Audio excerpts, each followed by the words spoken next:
I'm not here for me or for anybody else but those families and the safety of those children. I don't have to be here.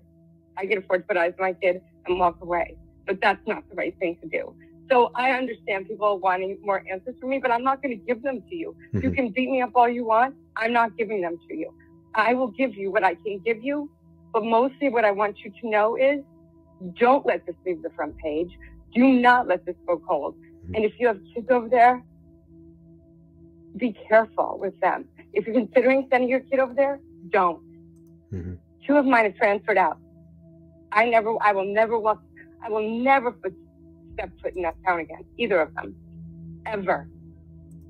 I have no respect for law enforcement or the authorities or the schools over there. They lie to us on the regularly, and it's hard to believe you can't. I love the police.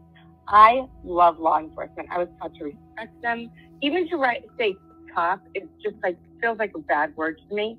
They're police officers. They put themselves in harm's way for us all the time. To mistrust them is very uncomfortable and was very hard to get my head around. And if I didn't mistrust them as much as I do at this moment, or in this time, in this area, in this situation, I wouldn't say it. I would never do that to another human being. I just want people to be safe. And we've had 6 more deaths since the 4 died. That's unacceptable. Mm-hmm. And they keep saying, nothing to see here, suicide. How many, I get all of it, right? It's a thing. Mental health is truly a thing. Right. But come on.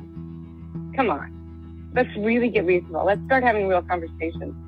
We've had to replace our entire Washington State University, well, no, give that away, police department for sexual misconduct of students this past fall. I mean, there's a lot going on there that goes under the radar because they can, so they do. It's hard to accept. I understand that. I'm not respecting any, and I would never assume it's a police officer anywhere but the ones that I know of. And I would never, ever say that. There's a reason I call Virginia when I call. I'm not supposed to be speaking, but I don't care because they're not doing anything about it. Do I think Bethany needs to testify? 100%. She knew what was happening, and so did Dylan. I don't think, now, let me qualify that. I do not believe those girls knew or their friends knew they were going to be killed. I, without question, do not believe that in any way, shape, or form. But they do know they were being shaken down and told to shut up. The town had known. And then it went to the overdosing and the whatever. And I don't know if between that 8 and 10 o'clock period, they came up with a narrative to share with these, to send out. I can't believe it wasn't on purpose that this narrative was sent out to many students at 10 o'clock stating what my daughter got. I think she just received a narrative. I don't know if that narrative is true. Do I think it was true? I think, no. I think that it was planted. I think that they wanted this narrative to be so. They waited 8 hours. They were awake. They were aware. I don't know what they knew. They could have been afraid, but not too afraid to call people over. Not too afraid to clean the house. Sigma Chi was very aware. Otherwise, I'm just saying, this is my feeling, my theory, right? So don't come at me. Everybody's got one. And me as a mom, I'd be saying to the Sigma Chi's, well, how do you know it was like, why would you have to be called? Maybe they wouldn't call you because they didn't want Ethan's brother to know. Why are you so adamant about this time frame? Why? So I don't know about the timeline. I think the only people who really know about the timeline for real are the roommates who were there and whoever was involved. And so I don't know. I don't know about the DoorDash. I don't know, like all that stuff. It's just extra stuff that's added to this just to convolute it, I think. I think the people who did this are very smart. I think they were very, very measured in what they did. There was a purpose to it. Do you feel like this was highly premeditated or a fly-by-night premeditation? I feel like that it was intended to be not just, but I feel like it was intended to be a shakedown, to scare them into shutting up, not saying a word. go your way, say nothing, and no, you're not getting out of it. You're going to continue to do whatever we say you do until we're done with you. That's what I think. And I think that people they sent to do that, and I don't know, they took it. Well, I don't know if they were under the influence of drugs. I don't know. I just don't know. Okay. Did Brian go in to clean up, or was he not even there? I can't even,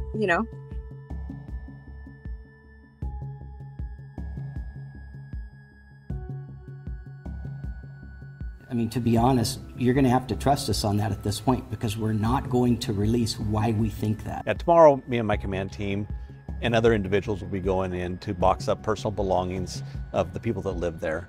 And we're going to be getting those items back to the families.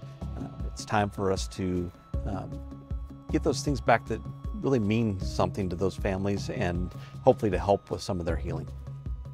I made kind of a stink early on about, do you remember when they said that they were allowing items to leave the property for the purposes of sentimental reasons, which was the biggest ton of garbage I've ever heard. Why would you do that?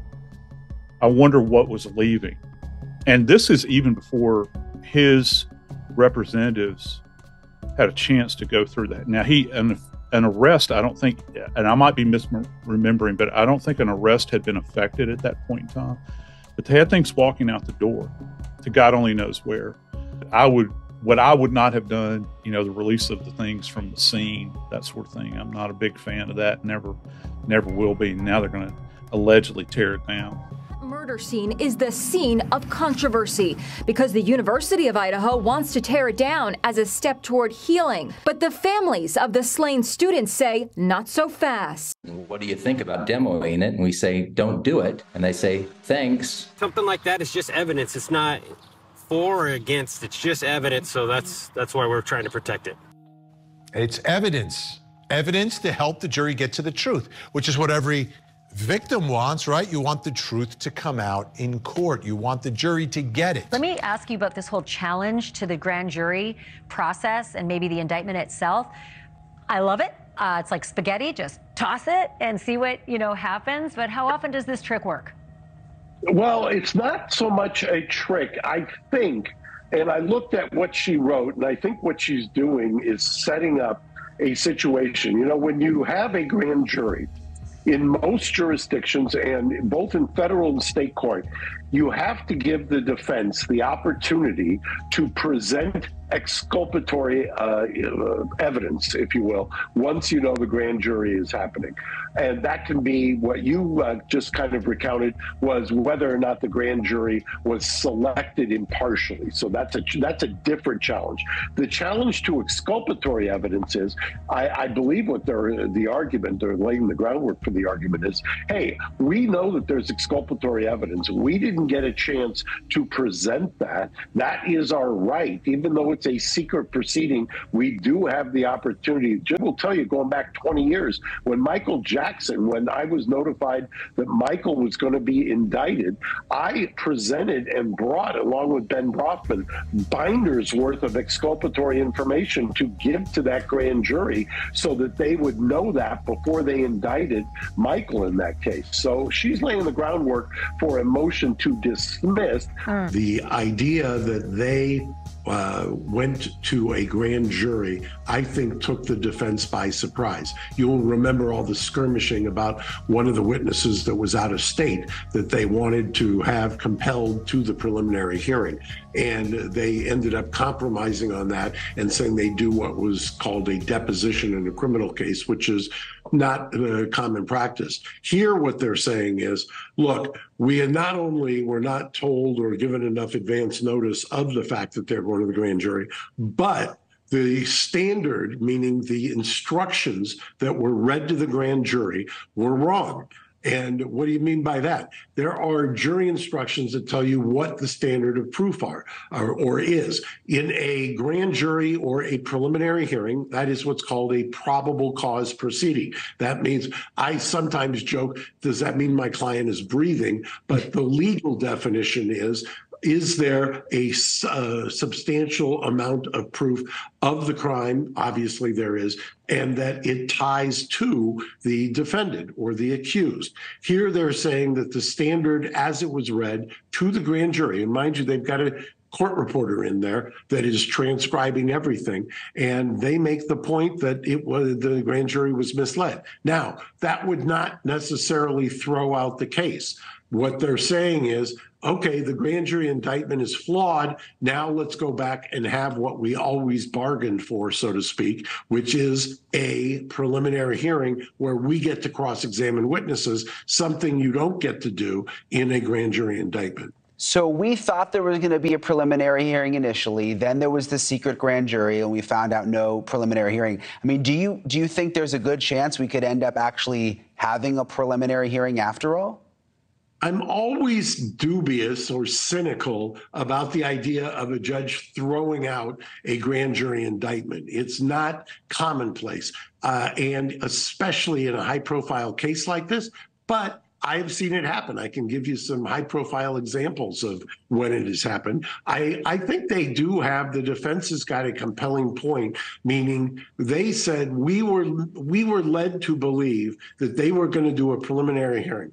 Based on that, we waived our right to a speedy trial, aka preliminary hearing. We relied on it as a contract. Basically, when you waive your right to a speedy preliminary hearing, you're relying on the fact that you're going to get a preliminary hearing. To then have the prosecutor go behind your back, basically, do a secret grand jury indictment, that would mislead. And so if they can show that clearly there's a substantive difference in what the law was that was read to the grand jurors in secret, and they've got the transcript, then a judge has got a real problem. Does he want to force them to go to trial based on an infirm indictment, or is he better off just giving the defense what they want, or she giving what they want, a preliminary hearing? The defense is to do everything and anything to defend someone. The prosecution's job is the truth, because the truth is justice. It's not to win. Whatever the truth is, it is. Your job is to bring that out in court.